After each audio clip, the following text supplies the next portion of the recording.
Marvel doesn't want you to remember this comic, but maybe that's for the best.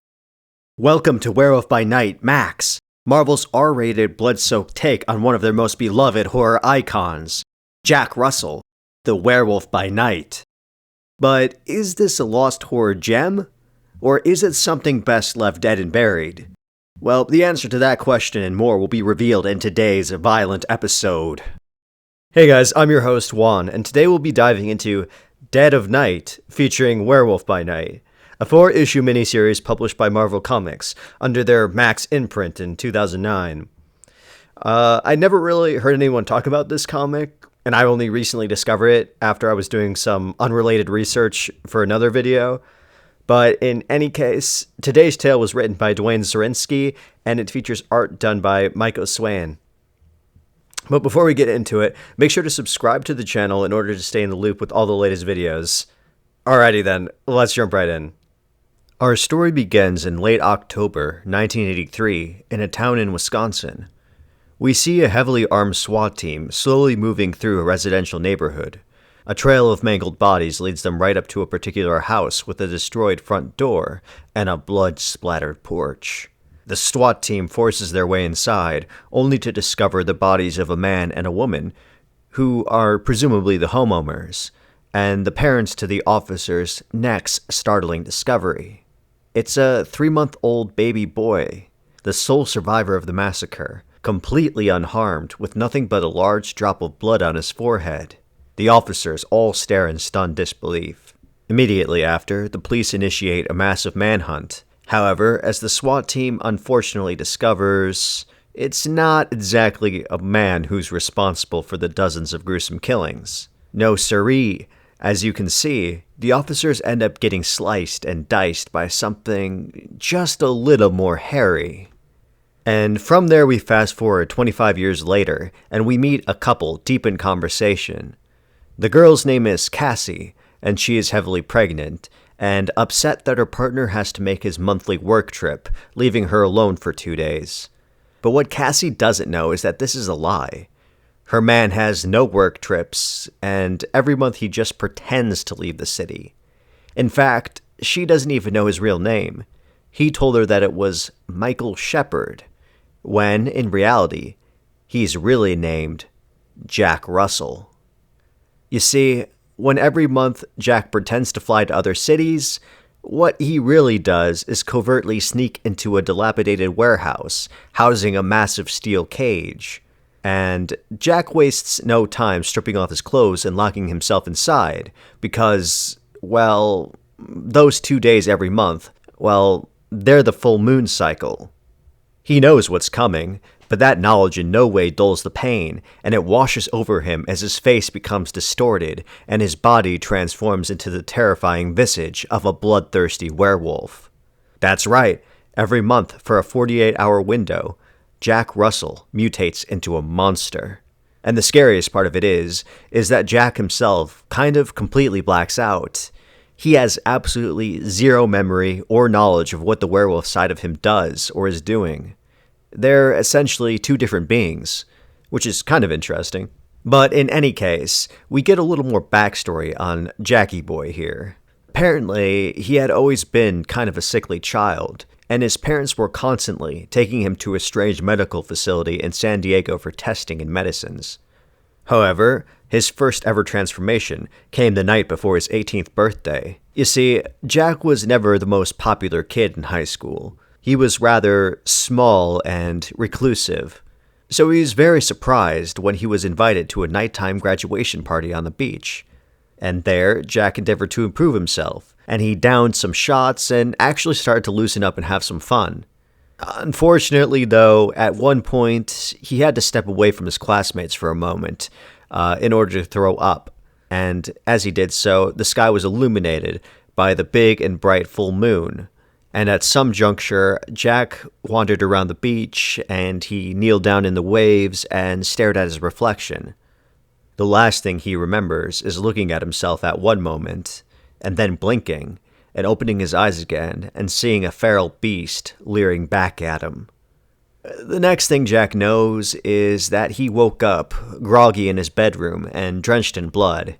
He thinks he got laid at first, but after calling out to his parents and not receiving a response, Jack went to investigate. And, to his horror, he ended up discovering his parents' slashed-up corpses strewn across their bed. And, scratched out on the wall above them, was a scraggly message reading, "They lied to you, Jack." So, after realizing that he had murdered his parents for no reason, our protagonist basically runs away, moving across the country, and only now, 7 years later, finding some sense of solace and peace in the arms of his beloved Cassie. And so, returning to the present day here, Jack finally wakes up. The 2 days are over, and he quickly gets dressed and somberly notes the missed messages from Cassie on his phone. Jack truly loves her, and the lies are really starting to gnaw at him, but he just can't see any other way. She can't know his secret. But in any event, Cassie is not the only one who left Jack a message. Most disturbingly, it seems like the werewolf is trying to communicate with Jack. It had cut itself and used its blood to ominously write out, "Let me out." Hey, at least it's not one of those stupid S's that everyone drew in their notebook all the time in middle school. Whatever the case, as Jack wanders back home, the entire way he is being secretly stalked and surveyed by a group of mysterious strangers who appear to be getting some kind of team in place. Jack doesn't seem to notice any of this, though, and he makes his way up the stairs to his apartment. But something's wrong. He can just feel it. Or at least well before his nose is pierced with the smell of blood and raw meat. Our hero starts running now, calling out to Cassie.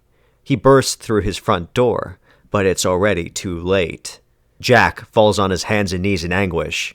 Cassie has been brutally murdered, and her entire abdomen has been ripped apart, with her own gore and viscera piled up in her lap. With tears streaming down his face, Jack shakily looks up to see another message scrawled out for him, just 3 haunting words reading out, "It was a girl." Jack lets out a scream and collapses, tightly gripping onto the shell of the girl who was once his everything. His mind is racing now. Absolutely nothing makes sense. He thinks he did it. He killed her. But he was locked up? How could he have been the one responsible? But before he can really think through the matter, some cops show up for some reason and waltz into the room before realizing there's a dead body, prompting them to pull their weapons out on Jack. And then he goes totally feral on them, slamming an officer's face and jumping out his 4th-story window, plunging into a vehicle below before scampering off into the night. Afterwards, as the police clean up the crime scene, Jack's stalkers from earlier talk amongst themselves. They're kind of like, well, that just happened. Awkward. Based on his profile, they expected Jack to go quietly. He was supposed to get arrested and then be extradited to whoever these bozos' bosses are. Nevertheless, they know exactly where Jack will be in 28 days when the next full moon strikes, so they are content to just wait him out until then. And so we follow Jack as the weeks go by. Cassie's face and the sensational details of the crime are blasted all over the newspapers, everywhere he turns. Yeah, the feds are now hardcore after our boy here, and he is public enemy number 1. Jack even hears vulgar rumors in a soup kitchen that he ate his own baby, as they never found its body. In any case, Jack has become homeless, and he has been on the run, living in trash among dark alleyways and eating food from dumpsters. But the problem is that it has been weeks now, and the full moon is rising soon, so Jack hurries off to lock himself back up in his warehouse cage. However, when he gets there, he hears a woman's voice behind him, saying that they've been looking for Jack for the last 8 years. The woman, who has deep scars running across her face, tells Jack that over the years they've been one step behind him, tracking him through the bloodbaths he leaves behind. But because recently Jack has been locking himself in a cage, they were unable to locate him. That is, until now. She tells Jack that he doesn't have to run anymore, and that they can help him. She says that she is not going to attempt to detain him, as that didn't work out the last time they met. so she hands him a business card with her Instagram handle on it and a number to call, and then she proceeds to walk away. Jack has no idea what to make of this, but he knows the full moon is coming, so he pushes it all to the back of his mind and scurries toward his secret cell. However, he quickly discovers, to his dismay, that the goons had completely destroyed his containment room. So Jack starts freaking out because he's about to lose control and turn into a bloodthirsty monster with a known track record of butchering people. And seeing as he has no other options, Jack breaks down and calls the number on the card. Then a van of agent guys pick him up, and they inject some sort of tranquilizer into Jack's neck, prompting our man to completely black out. He eventually wakes up on a cold mesh wire floor, sometime later with no idea what happened. He groggily sits up, and Jack realizes that he is surrounded by like a dozen dead bodies, including that of the woman from earlier, who is now cut in half. Jack looks around wide-eyed and spots another message his werewolf self left behind for him, reading out, "They should have used more medicine," and "Go to Jordan." Okay, not gonna lie, these messages are eerily similar to the ones my schizo roommate would leave behind for me, except instead of telling me to go to Jordan, they would tell me to go to 7-Eleven to pick up some Pepto-Bismol. In any case, apparently Jack is in a plane here, and apparently the pilot is still alive, because all of a sudden he bursts out of the cockpit with his gun pointed at our hero. The two get into a hand-to-hand shuffle, but evidently the pilot forgot to turn autopilot on, because amidst the brawl, the fucking plane crashes. Don't worry though, Jack survives for some reason. And luckily for him, the plane happened to crash right next to Jordan, a town in Wisconsin. You know, the exact place the wolf told him he needed to go. Alright, this is all starting to get way too convenient. Whatever the case, Jack shacks up in a local motel, determined to finally get to the bottom of all this. He decides that he is finally ready for the first time to contact the wolf. So he uses lipstick to ask on the wall, "Why do you want me here?" And so, that night, in the early hours of the morning, he transforms back into the werewolf in order to write back, "She is here." And with that, Jack and the werewolf engage in a back and forth, messaging each other across the walls, ultimately ending up with the wolf telling our protagonist to go to the graveyard. Hey, I don't know why I have to be the one to say this, but you guys are ruining the walls with your epic Facebook Messenger thread up there. The motel rates are gonna go up for everyone to compensate anyway, so might as well start writing Live, Laugh, Love, and Slay Queen when you're at it. Fucking douchebags. Anyway, Jack goes to the graveyard and looks around a little and swiftly notices that the cemetery is filled to the brim with the names of people who all died in the year 1983. But before our man can really ponder this matter, he's distracted by an uncanny sound behind him. And then all of a sudden, he is knocked onto his back by another werewolf! Jack is just like, fuck this shit, and he lets the werewolf side of him take over. But he also does something differently this time. For the first time, he fights, and refuses to give up complete control to the wolf. And it works out, I guess, because now, for some reason, Jack can see through the werewolf's eyes, but he still has no control over its actions. Whatever the case, Werewolf Jack swings his powerful claws at the other wolf, and straight up cuts off its arm. And as it recoils in pain, Werewolf Jack smells its blood and comes to the grim realization that this other werewolf was the one who murdered Cassie. So, needless to say, Werewolf Jack goes all out on the other wolf, full speed tackling his opponent and knocking them into a tree. He then chomps down on the other werewolf's neck and basically starts decapitating it. And as it starts dying, it transfigures back into human form, a form which turns out to be that of a woman, whose final words are, "Baby boy." And just mere seconds later, a strike team pounces onto the scene and starts mass firing dozens of tranq shots into Werewolf Jack, severely weakening him and forcing him back into human form. The last thing Jack hears before he loses consciousness are the armed men saying that Jack had just killed his own sister. When our hero finally wakes up again, he is no longer in Wisconsin anymore. No, he's now in California, in San Diego.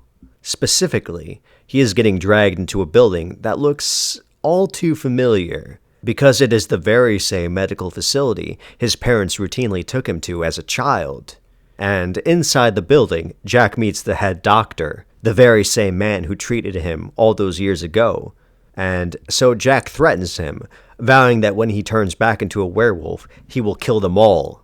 Jack is very angry, and he is sick and tired of all the lies, but the doctor says it's okay, and that he's going to explain everything.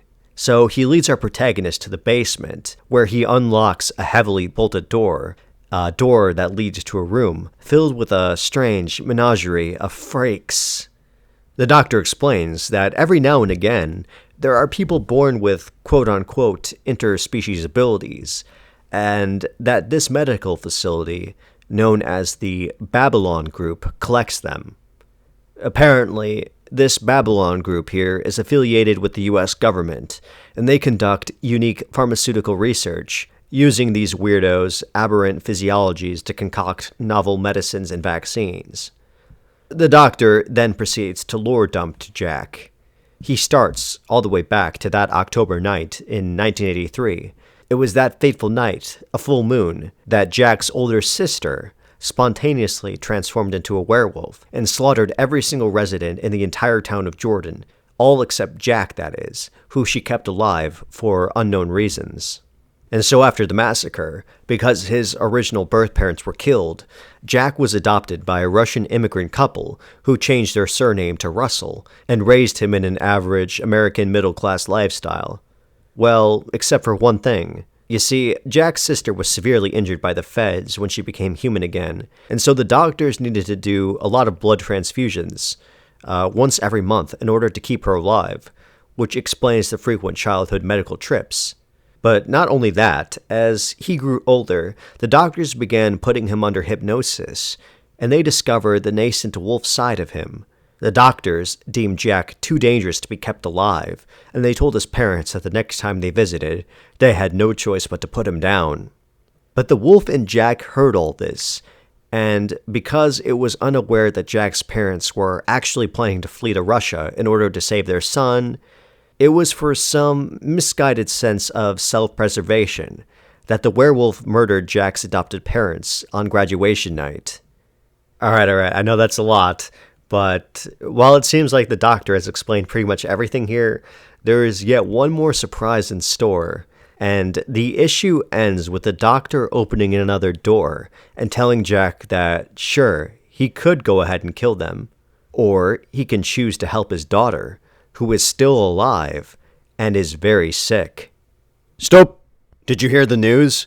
This channel is now running the YouTube membership program. That's right, for just $1.99 a month, you are granted special access to some absolutely epic perks, such as early access to videos, some really cool emojis, and a loyalty badge next to your name.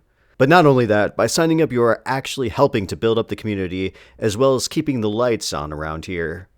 I've actually been using this sweatshirt as a kind of flashlight lately. But in any case, I thank you for the consideration, and now let's get back to the video. Alright, we're back for the final issue, which picks up with Jack trying to temper the shock of seeing his presumed dead daughter for the first time. The doctor is saying that she is sick and that she needs Jack's blood, but our protagonist is trying to figure out a way to escape with her. So he stalls and demands to be taken to his sister's body, which the doctor obliges. But something really strange happens. Jack feels an inexplicable urge to touch her face, and when he does, he is inundated with memories that aren't his own. They're his sister's. And so we find out that she was actually in her own bed when she transformed that fateful night, and in the fear and confusion that followed, she lashed out. But before she ran off into the darkness, she touched little baby Jack's forehead with her bloodstained finger. Her name was Jenny, and Jack knows this now. The doctor is amazed, and he tells Jack that he just confirmed for them the blood memory theory they had been studying ever since his sister began babbling about details of her brother's life after receiving his blood transfusions. But not just that, the doctor reveals now the final truth. That because Jenny was the only one who could actually track down Jack, he sent her after him. But when she found Cassie and not her brother, she became confused and began ripping into the one place where she sensed any part of him, aka at the baby in Cassie's womb. Anyway, after having learned all this, Jack is rightly kinda pissed off, and he now resolves to body all these bozos once and for all. So he clutches his daughter and begins to transform. But something's different this time. You see, when Jack was made privy to his sister's memories, he also learned through her how to coexist with the wolf. And so now, they are no longer two separate beings, but are rather two halves of a whole. In any case, Jack uses his newfound sense of control to savagely mutilate several of the medical staff. However, the main doctor gets away, and he orders the cells 38 and 47 to be opened immediately. And what is in these cells, you may ask? Well, what appears to be a disheveled Russell Brand staggers out of the darkness, very hungry and eager to snack on the baby. Jack ain't having it, though, and the two fight. But apparently they're making too much noise because out of the other cell pops up some weird Frankenstein girl who tells them both to shut the fuck up and be quiet. And she is freakishly strong as well, and she tosses Jack and Russell Brand around like they're nothing. So Jack gives battle to her as well, slicing off her arm and ripping off her lower jaw. But as that happens, Alda Snow here snatches the baby away and is about to take a hearty chomp before Frankengirl returns, uber pissed about all the noise they're making. So she straight up punches a hole through the guy's chest. Next, she begins ripping Jack's arm out of its socket, but then Jack manages to just karate kick her fucking head off.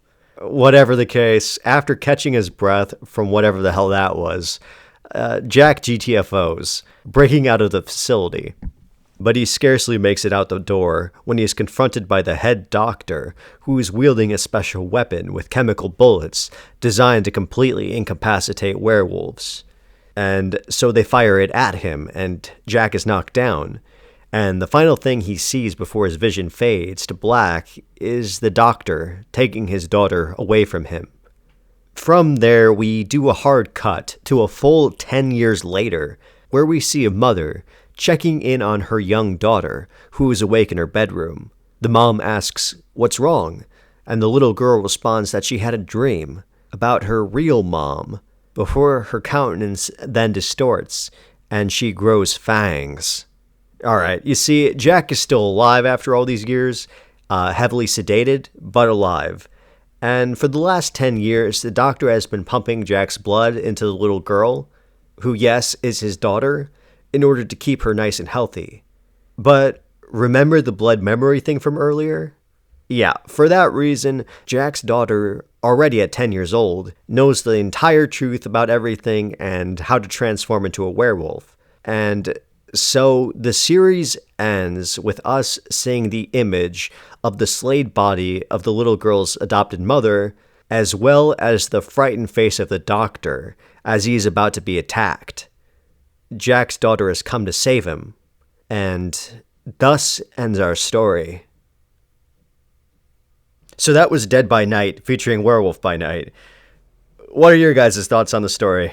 Feel free to leave your thoughts and reactions in the comment section down below. As for me and my thoughts, well, I thought it was fine, I guess. I think it started off good, but kind of got worse as it went along, and kind of completely went off the rails by the end there. But I'm not hating, I swear, okay? In regard to the final issue, I would perhaps say that it was almost completely, largely unnecessary, TBH. It kind of just seemed tacked on, honestly. Kind of like to fulfill an action quota or something. But in any case, in terms of stuff like character development, well, it was not all that compelling, I suppose. I feel like the main character, Jack Russell, was himself only interesting in like the first issue or so, when we learn his thoughts on his relationship and his fragmented past and stuff like that. But after that, he's just kind of like passively there and along for the ride like us. I mean, that's not the end of the world or anything. uninteresting characters can become interesting if interesting things happen to them. That is to say, if the story is good or compelling. And like I said, I think the book started off strong. It had a great hook, with the mystery of that town's massacre in the 80s. But then it all kind of culminated around the medical facility that was experimenting on both human-animal hybrids and monsters, I guess, like Frankenstein. It's just kind of weird. I saw that in an interview. The author, Duane Swierczynski, said that he was trying to do a new take on the Werewolf by Night character, and he was trying to deliberately take a step away from the more mystical elements of the 1970s iteration. And that's pretty cool, I guess. I haven't read much of the, or really any, I don't think, of the 1970s Werewolf by Night series, so I can't really do a comparison analysis or something. But anyway, in terms of the art done by Mico Suayan, I think it looks good. I mean, sometimes it looks like it has a filter on or something, and sometimes it seems a little inconsistent, but I liked it. I looked into him a bit, and it seems like he mostly does cover work, and those look pretty swell. But that about does it for today's episode. If you have any recommendations for future videos, feel free to suggest them. I'm a little bit slow, but I'll get to everything eventually, I swear. But outside of that, please consider giving a like and subscribe. Alright, I won't keep you. Thank you for watching. I hope you have a good one.